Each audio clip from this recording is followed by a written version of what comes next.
നമസ്കാരം. മുസ്ലിങ്ങൾ ഭരതനാട്യം പഠിക്കരുതെന്നും ഹിന്ദുക്കൾ ഒപ്പനയിൽ പങ്കെടുക്കരുതെന്നും പറഞ്ഞ് കുഴപ്പമുണ്ടാക്കാൻ ശ്രമിക്കുന്നത് നാം കണ്ടതാണ്. നമ്മുടെ രാജ്യത്ത് കുട്ടികളുടെ ക്രിസ്മസ് കരോളുടെ നേരെ പോലും ആക്രമണം നടത്തുന്നത് നാം കണ്ടു. ചിലയിടങ്ങളിൽ ക്രിസ്മസിന്റെ അവധി എടുത്തു കളഞ്ഞ കാര്യവും നമ്മുടെ ശ്രദ്ധയിലുള്ളതാണ്. എവിടെയും മതത്തിന്റെ പേരിൽ കലാപമുണ്ടാക്കാൻ 11ാം ക്ലാസ്സിലെയും 12ാം ക്ലാസ്സിലെയും പുസ്തകങ്ങൾ വരും വർഷങ്ങളിൽ പരിഷ്കരിക്കും.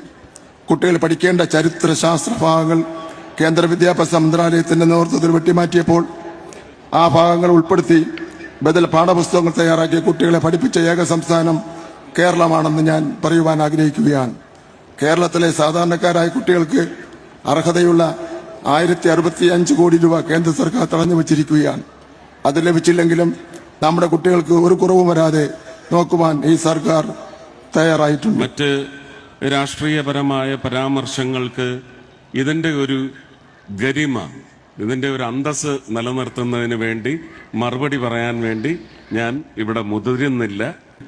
വിജയം ആരുടെയും പരാജയത്തിന്മേൽ അല്ല എന്ന് പറയുന്ന നിശ്ചയം നിങ്ങൾ കുഞ്ഞുങ്ങൾക്ക് തീർച്ചയായിട്ടും ഉണ്ടാവണം.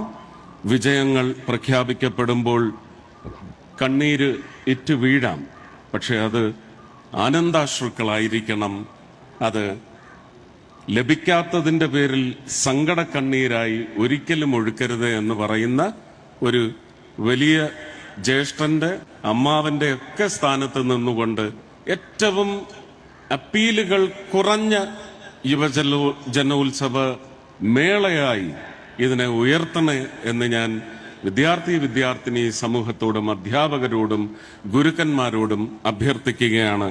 ഈ വേദിയുടെയും ഇത് കുഞ്ഞുങ്ങളുടെ മാത്രം അവകാശമാണ്. ഇതാണ് വിവരമുള്ളവനും വിവരമില്ലാത്തവരും തമ്മിലുള്ള വ്യത്യാസം. ഇതാണ് വിദ്യാഭ്യാസമുള്ളവനും വിദ്യാഭ്യാസമില്ലാത്തവരും തമ്മിലുള്ള വ്യത്യാസം. ഇത് തന്നെയാണ് വിവേകമുള്ളവനും വിവേകമില്ലാത്തവരും തമ്മിലുള്ള വ്യത്യാസം. ഏതാണ് വേദി എന്ന് ഓർക്കുക. കുട്ടികളുടെ കലോത്സവ വേദിയാണ്. അവിടെ നിന്ന് മുഖ്യമന്ത്രിയും വിദ്യാഭ്യാസ മന്ത്രിയും രാഷ്ട്രീയം പറയുന്ന കാഴ്ചയാണ് നിങ്ങൾ കണ്ടത്.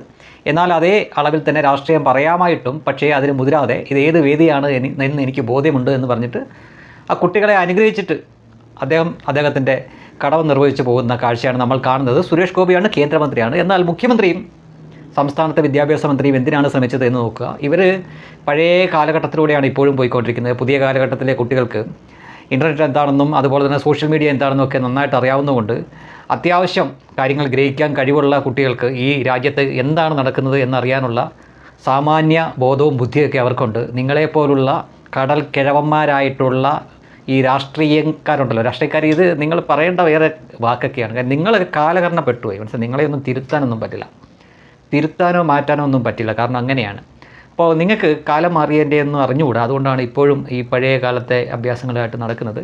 നിങ്ങൾക്ക് തൽക്കാലം ഒരു നല്ല നമസ്കാരം മാത്രം പറയുക നിവർത്തിയുള്ളൂ. നിങ്ങൾ ക്രിസ്മസിനെ പറ്റിയും വേറെ ചില കാര്യങ്ങളെപ്പറ്റി, ഒപ്പന, തിരുവാതിരകളി, അങ്ങനെ കുറേ കാര്യങ്ങളെ പറ്റിയൊക്കെ പറഞ്ഞിട്ടുള്ളത്. ഈ സ്കൂളുകളിൽ കോളേജുകളിൽ ഏറ്റവും നടക്കുന്ന വിഭാഗീയത, ഈ വേർതിരിക്കൽ എന്താണെന്ന് അറിയാമോ? SFIക്ക് മുൻതൂക്കമുള്ള ഒരു കോളേജിൽ മറ്റു പാർട്ടിക്കാരെ മത്സരിക്കാൻ പോലും അവർ സമ്മതിക്കില്ല. അതിലും വലിയ കാടത്തം, അതിലും വലിയ ഫാസിസം ലോകത്തുണ്ടോ? ഏറ്റവും വലിയ തെമ്മാടിത്തരം കാണിച്ചു വെക്കുന്ന കൂട്ടരാണ്. അതിനെപ്പറ്റി പറയണമെങ്കിൽ സുരേഷ് ഗോപിക്ക് 4 ഡയലോഗ് അടിച്ചാൽ മതി. പക്ഷേ അദ്ദേഹം അതിന് മുതിർന്നില്ല. കാരണം നിങ്ങൾ പഠിച്ച സ്കൂളിലല്ല അദ്ദേഹം പഠിച്ചത്. നിങ്ങളുടെ തന്നെ ഭാഷയിൽ പറയുകയാണ്, കുറേ കൂടി നിലവാരമുള്ള വിദ്യാഭ്യാസമാണ് അദ്ദേഹത്തിന് കിട്ടിയത്, നിലവാരമുള്ള ചിന്താഗതിയാണ്. അപ്പോൾ ചിലർ വിചാരിക്കും, ചിലരോടൊക്കെ സുരേഷ് ഗോപി വളരെ പരുഷമായിട്ട് സംസാരിക്കുന്ന കണ്ടിട്ട്, അതെ, അത് അർഹിക്കുന്നവർക്ക് അങ്ങനെ തന്നെ കൊടുക്കണം. കഴിഞ്ഞ ദിവസം ഗണേഷ് കുമാറിന് കൊടുത്തില്ലേ, അതേപോലെ തന്നെ.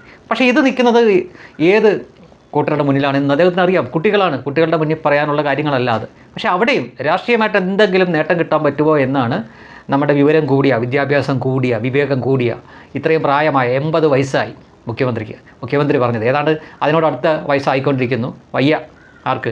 വിദ്യാഭ്യാസ മന്ത്രി ശിവൻകുട്ടിക്ക്. രണ്ടുപേരും ഈ അവസാന നാളുകളിൽ പറഞ്ഞു വെച്ചിട്ട് പോയതും അതും വരുന്ന തലമുറയോട് പറഞ്ഞു വെച്ചിട്ട് പോയ കാഴ്ചയാണ് നമ്മൾ കണ്ടത്.